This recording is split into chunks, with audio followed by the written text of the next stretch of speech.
Good evening viewers, welcome back to my gluten-free kitchen. For those of you new to the channel, my name's Ben and this is my journey to try and show you some gluten-free cooking and hopefully give you some hints to get cooking yourself in your kitchen. What I've got here is about 2 or 3 large garlic bulbs and about 100 grams of butter. Just going to quickly slice up very roughly this garlic. Again, it's going to be mashed up with the butter and that in turn is going to be put inside the chicken. So I'm not too fussed about the size and the shape of that. But I do love garlic in this, so I put a little bit more in. So that's the garlic, that's the butter. The butter's about room temperature. I don't want it too soft, but I want it soft enough to be able to incorporate all of this garlic. Just give it a good mash up. And then just to the right of me, I've got some cling film. And one trick is to freeze down this butter, and that's going to really make it solid, really help when I start to put that into the chicken. So that's good enough for me. Over to my cling film.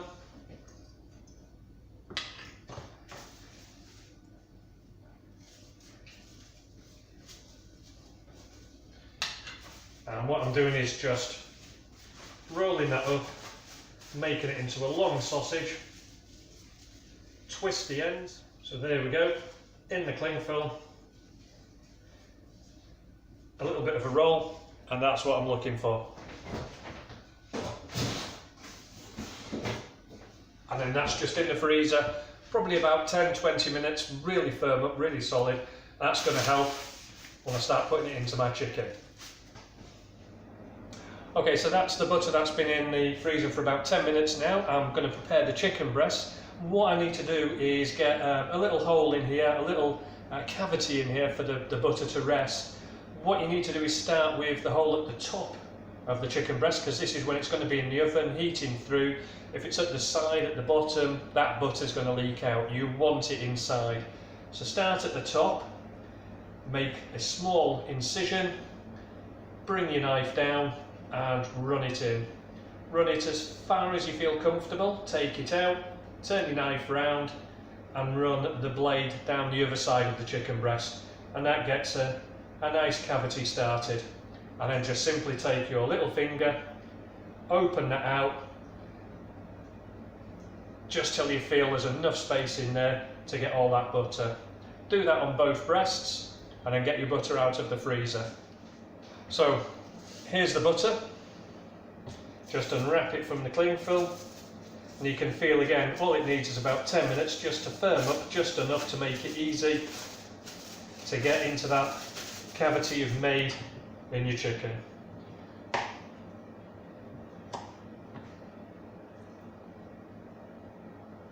Now that may look like a lot of butter and a lot of garlic going in there, but as soon as the heat hits that in the oven, it's going to melt. It may also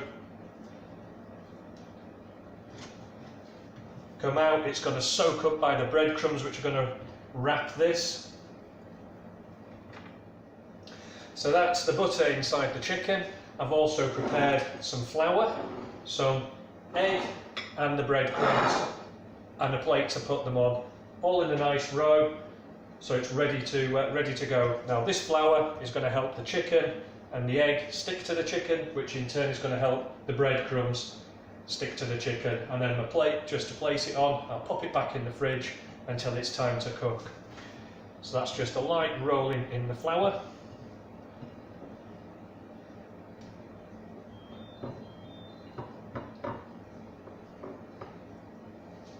A light rolling in the egg. Make sure it gets coated, and then a roll in the breadcrumbs.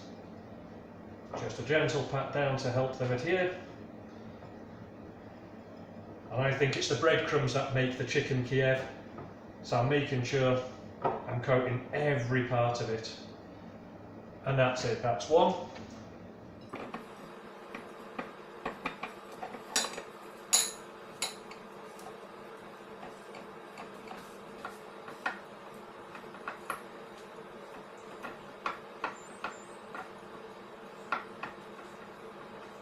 So just pop these back in the fridge, just until it's time. So my chicken Kievs have been in the fridge for a couple of minutes now. I'm ready to cook those. Over here I've got a cast iron pan, something good and oven proof, and I've got some butter just melting away in there, just over a medium heat. And as you can see, there's just a little bit of foam from that butter. What I'm going to do is just take my chicken Kievs, skin side down, or top side down rather, pop those both in there and just let those soak up a little bit of that butter. Give those a few minutes. And as you can see, that's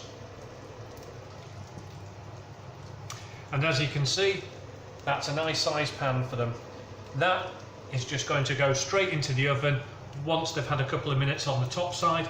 Turn them over, and that's going to help soak up the butter into those breadcrumbs, and when they're in the oven, that's going to heat through. So there we go, they've just had a few minutes, and very delicately try and turn those over, making sure not to knock any of those breadcrumbs off. And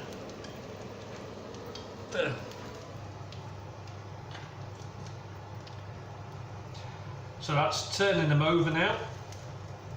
And again, making sure not to knock any of those breadcrumbs off.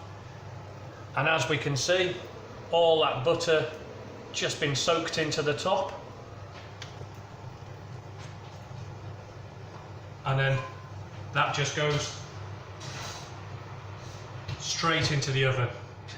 Another thing I'm doing with these is green beans. Got an oven proof dish here. Got some green beans, some butter, some garlic. Cover that with some tin foil and they'll go in for the last 10 minutes of cooking. So another side dish I'm going to do as well is some chanterelle carrots. A few of those placed into a pan. Slightly cover with hot water. And for those of you who know me, my go-to chicken stock. Half a teaspoon of chicken stock. I'm just going to let those cook through for about 10 minutes, and I'm going to come back through and just coat them in some marmalade, let those caramelise up. So that's the carrots, been boiling away now for a good 10-12 minutes. They're soft, I've just given them a stab with a knife. What I'm doing now is taking my marmalade. I'm just going to put 2 very large teaspoons of marmalade in there and just give that a stir through. And then I'm just going to leave the top off, let those boil down, and let the orange infuse into the carrots as well. And that's just going to take another couple of minutes.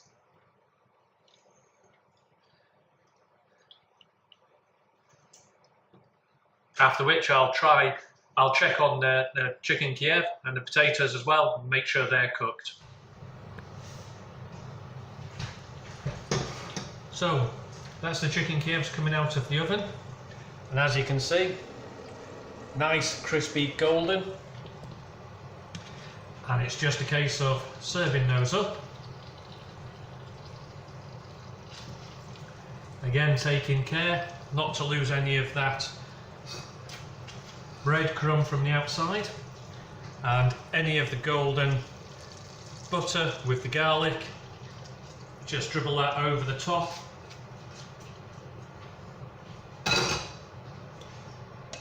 And there we have it.